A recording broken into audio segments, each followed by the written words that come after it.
Guys, মামাবাড়ি ঘুরতে কার না ভালো লাগে বলুন তো? আর তা যদি হয় গ্রাম্য পরিবেশ আর সাথে গ্রামের সৌন্দর্য, তাহলে তো কথাই নেই। Myself Tanudas, welcome back to my another new blog.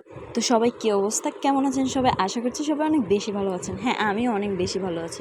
তো সবাই মিলে আমরা বিকেলবেলা বের হয়ে পড়লাম আর হাঁটতে হাঁটতে ভাবলাম মামার ব্রেক ফিল্ডে যাওয়া যাক।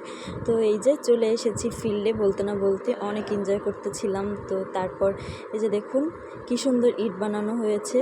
আর গাইস, আপনাদের সাথে আমি অনেক আগেই শেয়ার করেছি কিভাবে ইট বানানো হয়।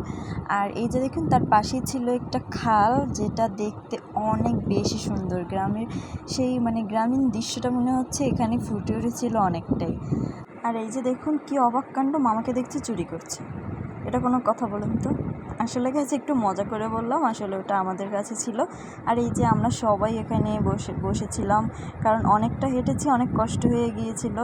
তো তাই আমরা একটু রেস্ট নিয়ে নিচ্ছিলাম। আর গ্রামের পরিবেশের কথা কি বলবো, এই মুক্ত হাওয়ায় যে কতটা ভালো লাগছিল, শহরের থেকে, কোলাহল থেকে অনেকটা দূরে এসে মনে হচ্ছিল অনেক বেশি ভালো লাগছে। মনে হচ্ছিল ওই কোলাহলপূর্ণ ব্যস্ততম জীবনের থেকে এটা অনেক বেশি আনন্দদায়ক। তো এখন সন্ধ্যা হয়ে গিয়েছে প্রায়, তাই আমরা বাসায় চলে যাচ্ছি। আর সাথে আইসক্রিম নিয়ে নিয়েছি, এটা খাবো। আর হাঁটতে হাঁটতে যেতে হবে যেহেতু, তাই আইসক্রিমটা খেতে খেতেই যাবো ভাবলাম।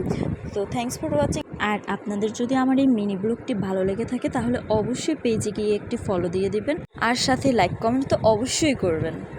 So guys, bye bye.